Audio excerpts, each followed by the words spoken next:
이번 주 우리 선교대회로 또 선교 축제로 메시지를 받게 되면서 부활하신 주님께서 이제 마지막으로 주신 메시지였습니다. 우리가 예배와 훈련이라는 시간표 속에서 하나님이 주신 말씀을 받습니다. 말씀을 똑같이 받죠. 강단의 말씀, 또 전체 메시지, 매일매일 주시는 기도 수천 메시지. 같은 말씀을 똑같이 받고 있습니다. 그런데 개인마다 받는 응답은 다릅니다.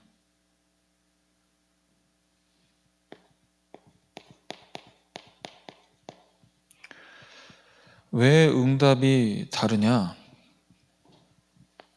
말씀을 받는 그 개인의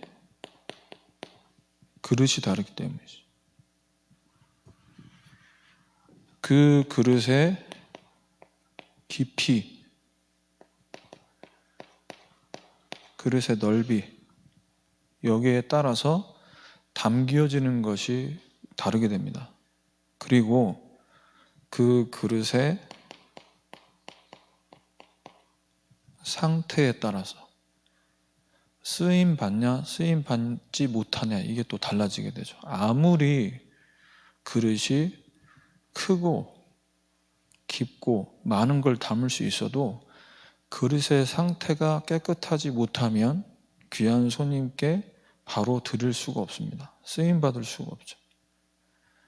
우리의 마음에, 우리의 중심에 이 말씀을 받고 이 말씀을 붙잡고 기도하는 동기가 온전히 영혼 구원에 있냐, 온전히 지역 복음화와 세계 복음화의 동기냐, 거기에 따라서 계속 쓰임 받을지 중간에 이탈될지 결정이 되겠죠. 그래서 우리 이번 주에 주셨던 이 강단 말씀 붙잡고 개인에게, 가정에 우리의 업을 두고 이 중요한 여정을 갈 때 이 고통을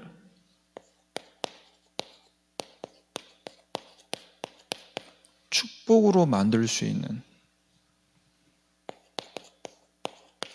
증인,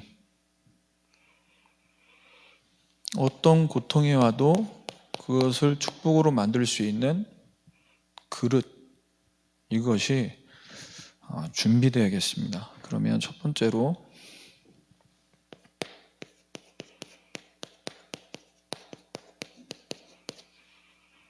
개인마다 이 문제들이 해결되지 않아서 고통받는 부분들에 사실은 말하지 못하는 부분들이 있는 줄로 압니다. 저 또한 그랬고요. 말을 하자니 계속 나오는 메시지는 어떤 메시지입니까? 복음으로 모든 게 다 끝났다, 이 메시지가 계속 나오죠. 그러면 나는 나에게 있는 이 문제를 가지고 뭔가 꺼내놓을 때마다 복음이 안 끝났다라고 이야기하는, 복음으로 모든 게 끝났다, 여기에 완전 결론을 내릴 수 있는 사람이 누굽니까? 남은 자입니다. 어떤 문제를 만나도 복음으로 다 끝났다, 이 그릇이 우리가 준비돼야 하나님의 어떤 응답을 주셔도 또 어떤 응답이 안 와도 거기에 낙심하거나 흥분하지 않을 수 있죠. 응답이 있어도 그리스도, 응답이 없어도 그리스도.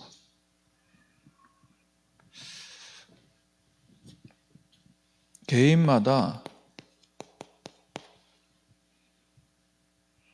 어저께가 될 수도 있고요. 한 달 전이 될 수도 있고 1년 전이 될 수 있습니다. 과거의 실수들. 복음으로 다 끝났다고 하는데도 이게 자꾸 우리의 발목을 잡을 때가 있어요. 창세기 45장 5절입니다. 형님들이 나를 여기 팔았다고 근심하지 말고 한탄하지 마라. 하나님이 생명을 구원하시려고 나를 당신들보다 먼저 보냈다. 과거에 했던 이 실수는 하나님이 하신 일.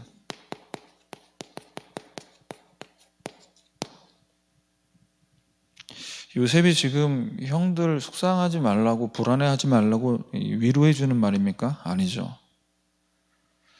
요셉은 남은 자였습니다. 어떻게 이 남은 자의 여정을 갈 수 있냐? 인내하고 참고 기다린 것이 아니라 창세기 3장 15절로 24 되고 있었어요. 여기에 완전히 결론을 내리고 어릴 때부터, 형들하고 같이 있을 때부터, 형들은 시기하고 미워했지만 그 왕따 당하는, 고통당하는 상황 속에서도 어떻게 이것을 축복으로 바꿨냐? 복음의 24 계속해서 집중하고 있는 거예요. 그러니까 계속 잠만 자면 꿈을 꿉니다. 어떤 꿈을 꾸죠? 이 복음을 증거하는 세계복음화에 쓰임받을 그 꿈을 계속 꾸게 되는. 그래서 언약이 꿈으로, 이 꿈이 응답으로 총리의 자리에 하나님 가게 만드신 거예요.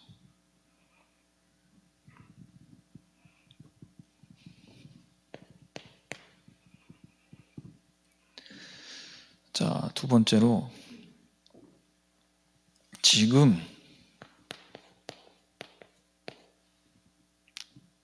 당장 지금의 현실에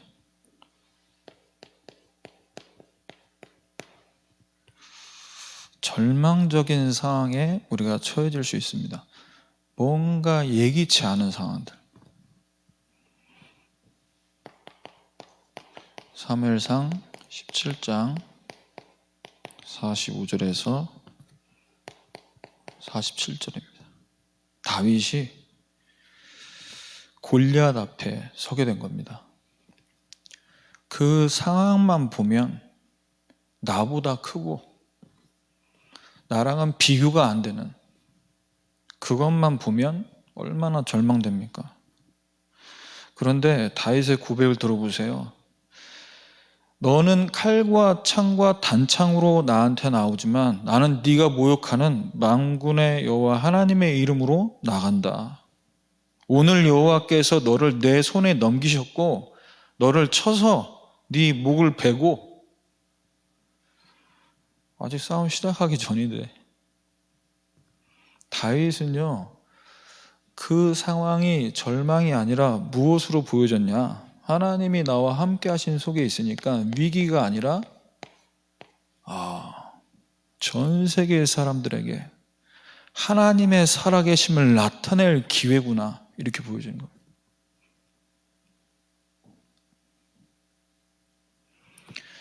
이미 이 현실에 절망할 수밖에 없는 골리앗 앞에 서기 전에 뭐가 24되고 있었냐? 이 절망을 축복으로 바꿀 수밖에 없는 사무엘상 17장 37절에 뭐라고 고백합니까? 왕 앞에서 나를 사자의 발톱과 곰의 발톱에서 건져내셨은즉 이 블레셋 사람의 손에서도 건져내실 것이다. 이 절망 상황을 축복으로 바꿀 수밖에 없는 24가 이미 되고 있었어요. 그러니까 싸움 시작하기 전에 이렇게 확신 있게 고백할 수 있는 거예요.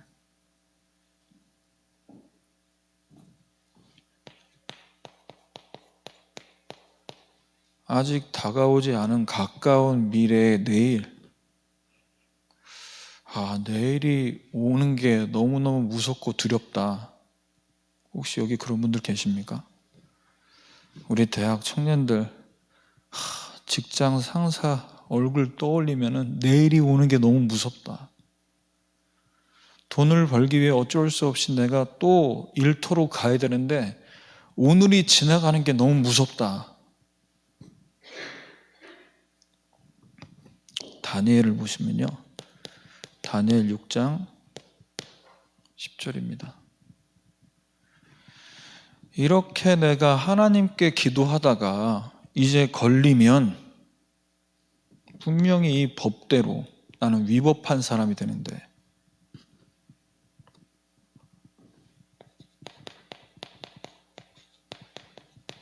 그것만 생각하면 두렵죠. 내가 지금 여기 어떻게 올라왔는데 이 자리까지. 한번 눈 딱 감고 30일 동안만 기도하지 말자. 아니면 30일 동안만 화장실 가서 기도하자. 굳이 창문 열어놓고 전에 하던 대로 하지 말고 요 기간 동안만 내가 피해가자. 이 단속 기간을 왕께서 명령으로 내리신 거니까. 그러니까 내가 또 우리 왕을 불편하게 하면 안 되잖아. 그러니까 적당하게 한번 타협해 볼까? 라고 생각할 수 있지 않았겠습니까? 다니엘 입장에서. 그런데 전에 행하던 대로 하루에 3번씩 무릎을 꿇고 기도했습니다. 어떻게 기도했을까요? 두려움에 기도하지 않고 하나님께 감사하였더라. 뭐가 감사한 거죠, 도대체?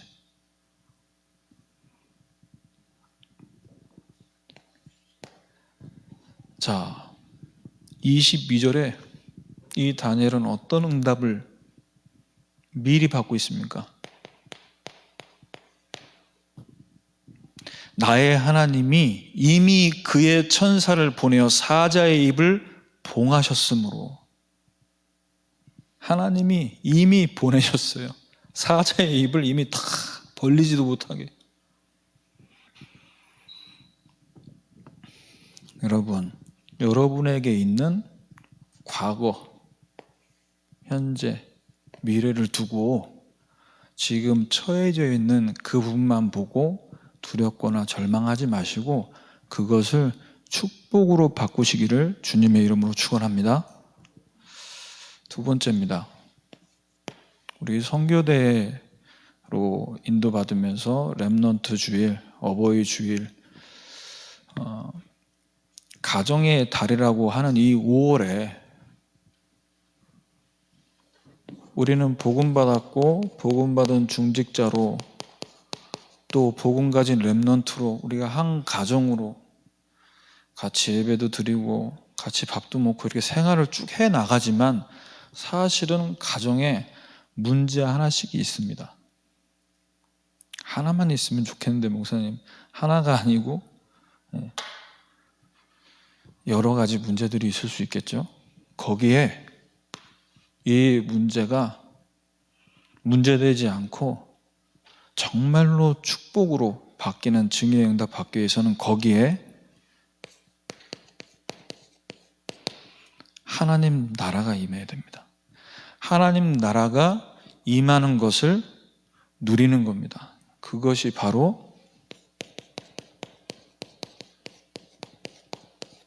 순례자입니다. 우리 집은 뭐가 없네. 우리 집은 뭐가 안 되네. 우리 집은 애들이 문제네. 우리 집은 부모님이 문제네가 아니라 하나님 나라가 임하도록 언약 붙잡고 기도하는 것이 바로 순례자가 가는 여정입니다. 이게 돼야 가정에 크고 작은 문제를 갖고 어떻게 해요? 축복받는 증인의 대열로 들어갈 수 있습니다. 그래서 내 속으로 아파 나았지만 자녀가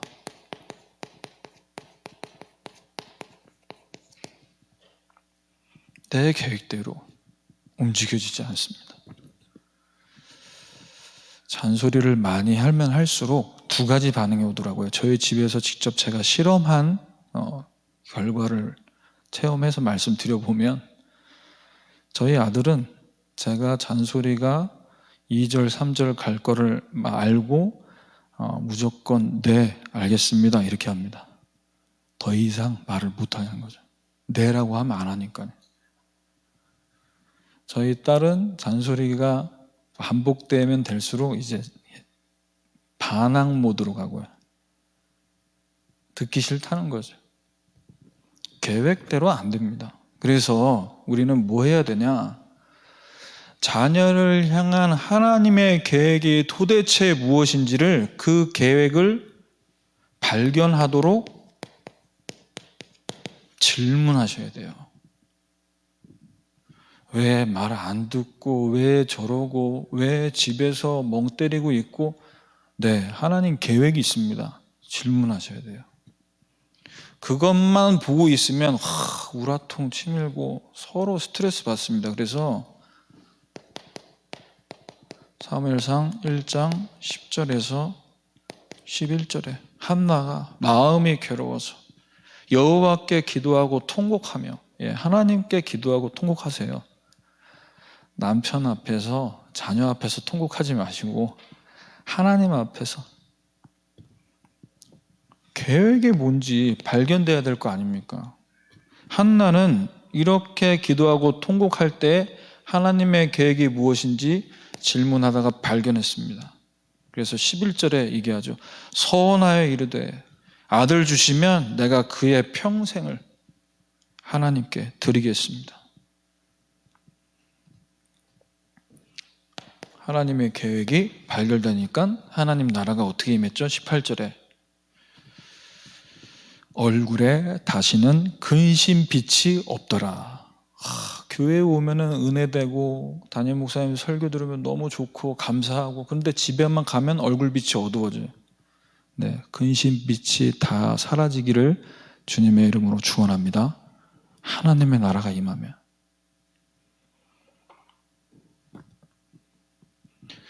자, 이렇게 하나님의 계획을 찾고 기도했던 한나가 19절에 하나님의 나라가 진짜 나에게 임하니까 이 자녀가 없는 부분을 두고 어떤 응답을 하나님 주셨습니까? 19절에 여호와께서 그를 생각하신지라. 엘가나와 한나가 동침하는데 여호와께서 그를 생각하신지라.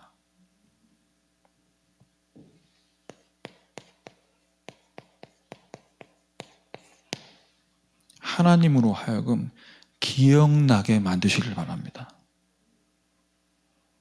하나님이 잊어버리시고 하나님이 모르시는 것 없으시죠. 다 아시는데 여기서 한나를 생각하셨다고 하잖아요. 하나님이 한 번만 생각해 주시면 바로 응답은.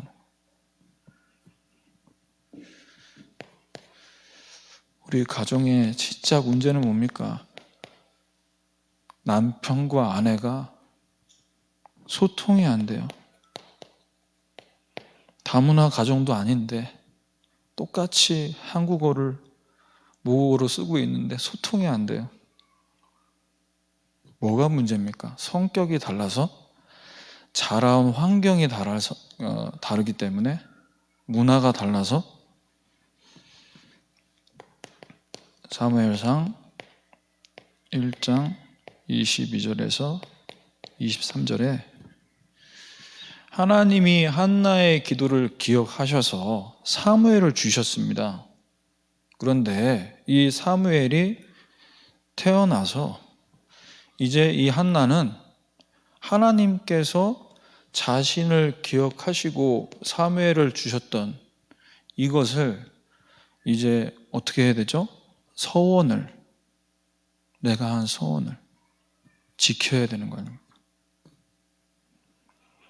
그래서 여호와 앞에 내가 이 사무엘을 드릴 거다 이렇게 얘기를 하죠. 그러면 여기서 남편과 아내가 조금이라도 사실 그 고통스럽지 않겠습니까? 어떻게 해서 생긴 자녀인데 하나님 이렇게 하나 주셨으니까 하나 더 주시면 그때 하나 드리자. 우리가 안 드린다는 게 아니라 하나 더 주시면 그때 드려도 괜찮지 않겠냐. 이게 어떻게 얻었는데. 소통 잘 되는 게 아니라니까. 그런 소통은 안 돼야 되는데. 그런데 여기서 남편 엘가나가 뭐라고 얘기합니까? 오직 여호와께서 그의 말씀대로 이루시기를 원하노라. 말씀대로. 우리가 강단 말씀을 받고 그 말씀대로. 그래서 부부가 소통이 되냐 안 되냐, 성격 차이냐 문화 차이냐 아닙니다. 말씀으로 소통돼야 될 줄 믿습니다. 어떤 말씀을 어떻게 붙잡았는지 우리 아내가, 우리 남편이 거기에 사실 관심이 있어야 되거든요. 거기에 관심 없고 내 기념일을 안 챙겨주고 오늘 내 어제 약간 삐졌다고 내 아침 안 차려주고 막 여기에 생명 걸고 싸우고.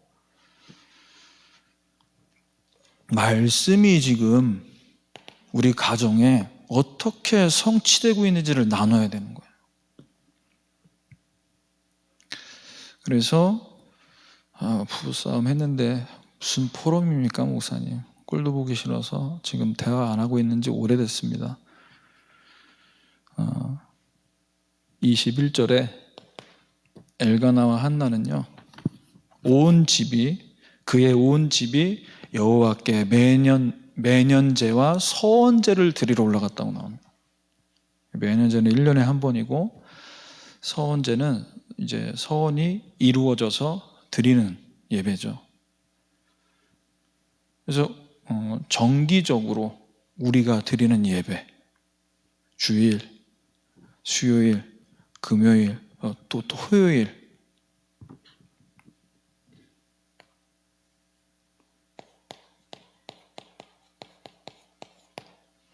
예배를 통해서 주신 말씀, 예배를 드릴 때 복잡했던 모든 게 어떻게 돼요? 여기서 다 답이 찾아져야 돼요. 예배에서.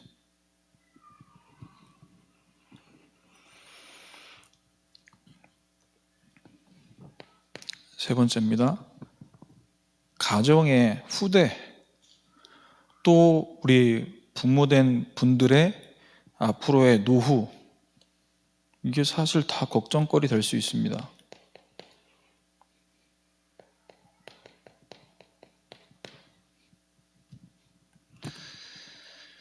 사무엘상 2장 17절에서 18절입니다.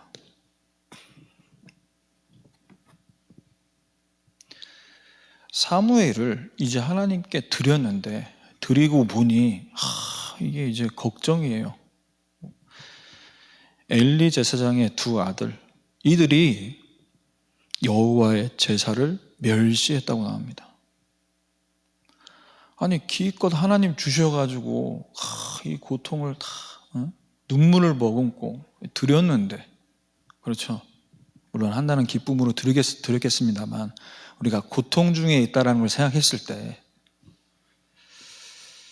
그런데 막상 보내고 보니 그 현장이 예배도 안 되고 하나님 보실 때 정말 기뻐할 수 없는 이런 현장인 거죠. 이런 교회의 현장인 거죠. 그것만 보면 얼마나 불안하고 고통스럽겠습니까? 군대 현장에 우리 자녀들을 보내고 해외로 보내시고 또 멀리 또 지방으로 아이들을 떠내보낸 상태에 있는 우리 부모님들, 어떤 현장 어떤 상황인지 이거 알면요 너무 고통스러울 수 있어요. 18절에 그런데 사무엘은 어떻게 했을까요? 세마포 에봇을 입고 여호와 앞에서 섬겼더라. 여호와의 제사를 멸시하는 그 아들들은 사무엘에는 뭐가 되는 거죠? 내가 여기서 진짜 이렇게 예배하면 안 되는구나, 그것을 배우는 최적의 현장이에요. 그러면 나는 어떻게 하나님 앞에 예배해야 될 것인가? 그것을 배우는 난 영적 서밋으로 하나님 앞에서 최고 응답받는 현장입니다.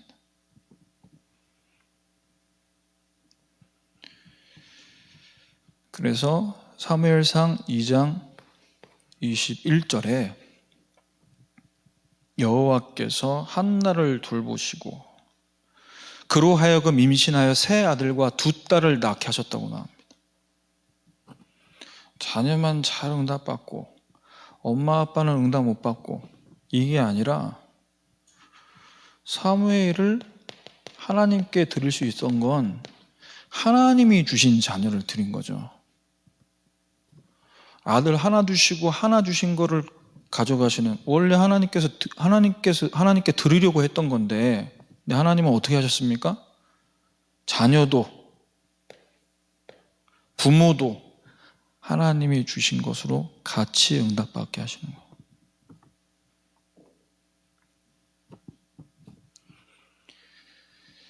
자, 세 번째입니다.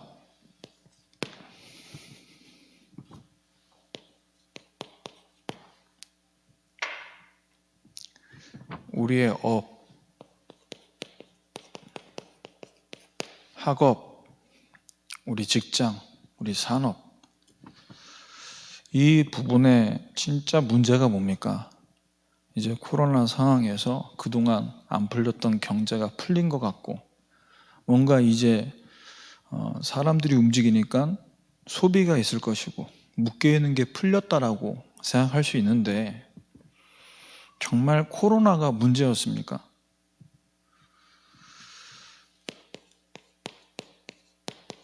경제 현장을요, 뭐가 붙잡고 있냐? 흑암이, 귀신이, 점술이, 우상이 붙잡고 있어요. 이것과 전쟁을 선포해야 됩니다. 그래서 우리의 업의 현장 가운데 내가 경제 활동하기 위해 출근하고 또 하나의 스펙을 쌓기 위해서 내가 학교 가서 공부하는 이 정도 수준 가지고는 현장에서 영적 싸움에 승리할 수 없습니다. 그래서 나는 먹고 살기 위해 직장 가고 오늘 일터에 간 것이 아니라 뭐 하러 갔냐? 흑암과의 전쟁에서 승리하기 위해 왔다. 그것이 바로 정복자의 여정인 줄 믿습니다. 지금 업의 현장이 어디에 완전히 장악되어 있냐? 사도행전 13장 8절에서 10절입니다. 마술사 엘루마는 이름을 번역하면 마술사라. 그를 대적하여 총독으로 믿지 못하게 힘쓰니 남자 무당을 박수라고 합니다. 이 박수 엘루마가 뭐 하고 있다고요? 총독으로 믿지 못하게 힘쓰니, 우리가 현장에서 캠프하고 전도해야 될 대상자들이 분명히 있는데 복음 받으면 어떻게 될 줄 누가 잘 압니까? 사탄 마귀가 정확하게 알고 있죠. 그래서 왜 저분이 못 믿지? 왜 저분이 예수 잘 믿을 수 있을 것 같아? 왜 말씀을 못 받아들이지? 배경이 있습니다. 이걸 보셔야 돼요. 13장, 사도행전 13장 9절에 바울이 성령에 충만하여 엘루마를 주목합니다. 그리고 10절에 얘기하죠. 모든 거짓과 악행이 가득한 자요, 마귀의 자식이요, 주의 바른 길을 굳게 하기를 그치지 않겠느냐.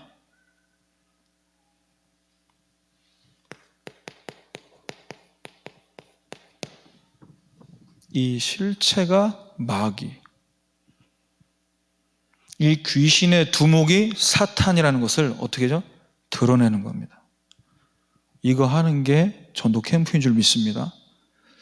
월요일 새벽기도 또 오늘 메시지 준비하면서 지금 지역 순회 캠프 기간에 있는 우리 응암구역이 이 말씀 묵상하면서 떠오르더라고요. 그 현장에 실제로 지금 현장을 장악하고 있는 실체.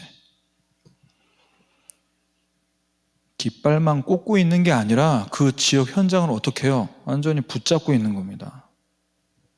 허름해 보이고 깃발만 높이 꽂아놓고 그것만 보면 우리가 뭐 저 구석에서 뭐 저들이 뭐 하겠나 싶지만,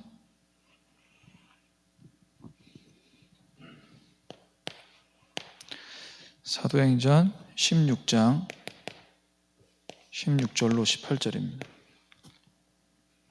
지금 업의 현장에 진짜 문제가 뭐냐면요,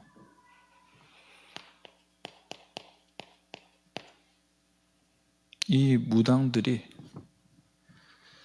성공자들을 그 배후에 다 조용히 뒤에서요, 이들을 조종하고 있습니다. 그래서 우리가 이 나라의 위정자들을 두고 정말 기도해야 됩니다. 이 나라의 정치인, 경제인, 지식인들 누구 조종받고 있냐? 자, 귀신 들린 여종이 있는데 이 여종이 점치는 걸로 주인들에게 유익을 주고 있어요. 이 주인들의 종이 말하자면 귀신 들린 여자. 지금은 어떻습니까? 성공자들의 뒤에서 귀신 들린 무당들이 이들을 움직이고 있죠. 반대 상황이죠. 자, 여기서 17절에 뭐라고 나오냐? 이 귀신 들린 여종이요, 바울 전도팀을 따라오면서 계속 소리 지르면서 얘기합니다. 하나님의 종으로 구원의 길을 너에게 전하는 자다. 너무 정확하게 얘기하고 있죠. 복음을 대신 전해주고 있어요. 그런데 한 번 얘기하면 괜찮은데 18절에 이같이 여러 날을 매일매일, 이제 캠프를 방해하는 거죠, 사실은. 이러니까 바울이 심히 괴로워하여 너무너무 고통스러운데 그래서 이제 듣다가 참다가 어떻게 합니까? 그 여종에게 이제 선포하죠. 귀신에게 이르되 예수 그리스도의 이름으로 명하노니 그에게서 나오라. 귀신이 떠나갔습니다. 즉시 떠나갔습니다. 자, 이때 여기에 성공의 눈이 먼 이 여종의 주인들 어떻게 합니까? 자기의 수익, 돈줄이 끊어진 거죠. 귀신이 나와버렸어요. 그래서 결국 이 바울과 실라가 어디로 가게 됩니까? 24절에 매 맞고 감옥에 갑니다. 복음 전하다가 너무 괴롭게 해가지고 귀신 추방시켰는데 매를 맞고 감옥 갔어요. 그런데 여기서 이 고통 중에서 바울과 실라는 25절에 이것을 어떻게 축복으로 바꿉니까? 하나님을 찬양합니다. 그래서 26절에 보면요, 옥터가 움직이고 옥문이 열리고 그 안에 있는 죄수들의 매인 모든 것들이 벗겨집니다. 고통을 축복으로 바꾸는 증인. 거기서 옥문 열리고 감옥에서 나오는 그것 때문에 하나님 거기 들어간 게 아니죠. 30절에서 32절에 그 감옥에 있는 간수장, 내가 어떻게 해야 구원받겠냐? 주 예수를 믿으라. 그리하면 너와 내 집이 구원을 받으리라. 거기서 끝났습니까? 아니죠. 그 사람과 그 집에 있는 모든 사람에게 복음이 전달됐습니다.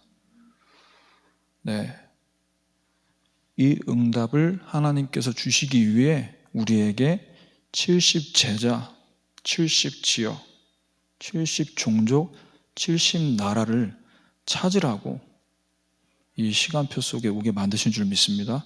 지역 순회 캠프가 그래서 계속 되어져야 됩니다. 우리 구역은 언제 오나요, 목사님? 네, 언젠간 가겠죠. 그러니까 계속 이 응답을 받으셔야 돼요.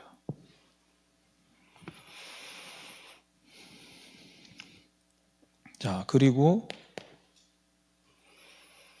일이 잘 된다, 안 된다, 이 이전에 지금 그 현장에 뭐가 가득합니까? 교회라고 얘기하고 교회 비슷한 거 아니냐, 교회 큰 집 아니냐 얘기하는 가톨릭. 교회라고 얘기하지만 사실은 그 실체는 이단들. 사도행전 19장 11절 12절입니다. 바울이 이 전도운동을 통해서 하나님께서 어느 정도 역사하셨냐면요, 바울의 손수건, 바울에게 있었던 앞치마를 가져다가 병든 사람에게만 얹어도 병이 떠나가고 악기가 나갔어요. 자, 이거를 봤던 종교인들 14절에서 17절, 제사장 스게와의 7 아들, 이들이 이걸 그대로 흉내낸 겁니다. 흉내냈는데 그 현장에서 어떤 일이 벌어졌냐, 15절에 악기가 대답을 합니다. 내가 예수도 알고 바울도 아는데 너희는 누구냐? 그래서 악기 들린 사람이 그들에게 뛰어올라서 그들을 눌러버렸어. 이제 창피당하고 벗은 몸으로 이제 도망가게 됩니다. 종교는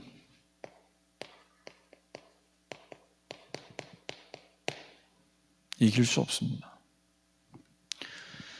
혹시라도 교회에서 다락방 메시지를 듣고 이 메시지로 하니까 이런 응답이 일어났다 해서 갖다 쓸 수도 있고 오직 예수 얘기하면서 복음 전할 수 있습니다. 그런데 마귀는 속지 않는다니까요.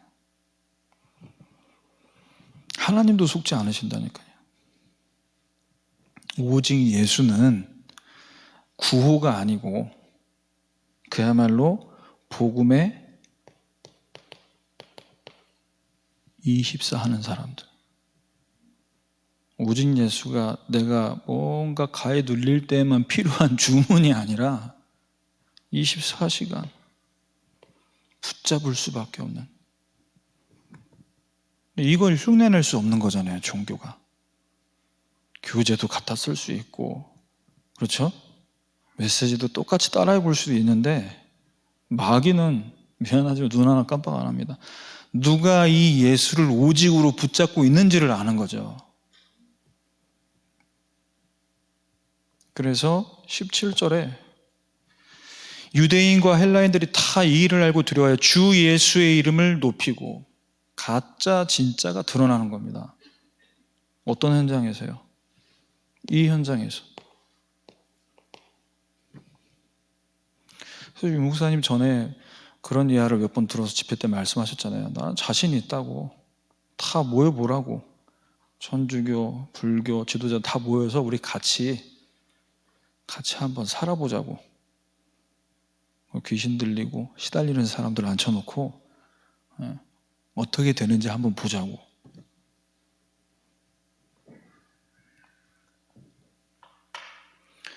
그래서 하나님께서는 이 현장 속에서 예수 이름이 곧 치유 서밋이라는 사실. 예수 이름이 우리가 능력자라 치유해주는 은사받은 사람이 아니고 예수 이름이. 그리고 이 고통받는 상황 속에서 하나님께 찬양하고 오직 복음의 능력을 바라보는 찬양과 기도 속에 있을 때 하나님은 준비된 만남을 허락하십니다. 고통을 축복으로 만들 때 오는 증인의 응답입니다. 결론입니다.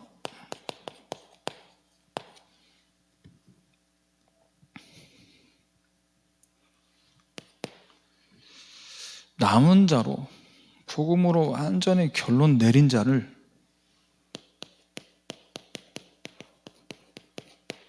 (70인) 제자라고 합니다. 마태복음 28장 16절 17절에 보면 11제자가 예수님께서 지시한 산에 이르렀는데 예수님을 바라보고 경배하지만 아직도 의심하는 사람이 있다고 말합니다.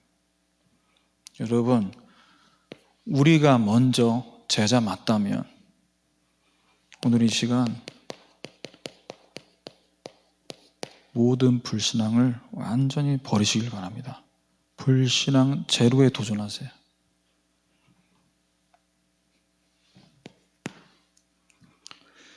누가 순례자입니까? 70지역을 품고 기도하는 사람.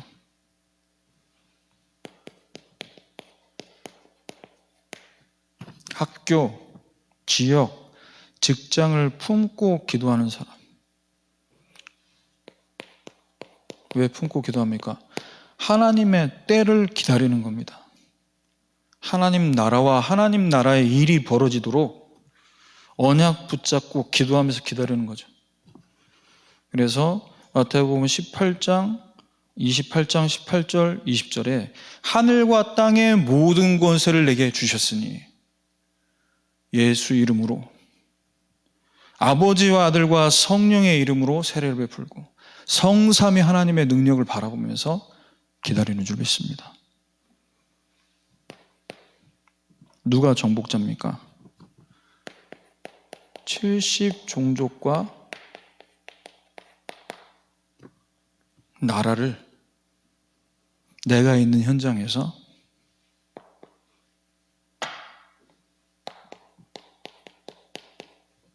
찾는 겁니다.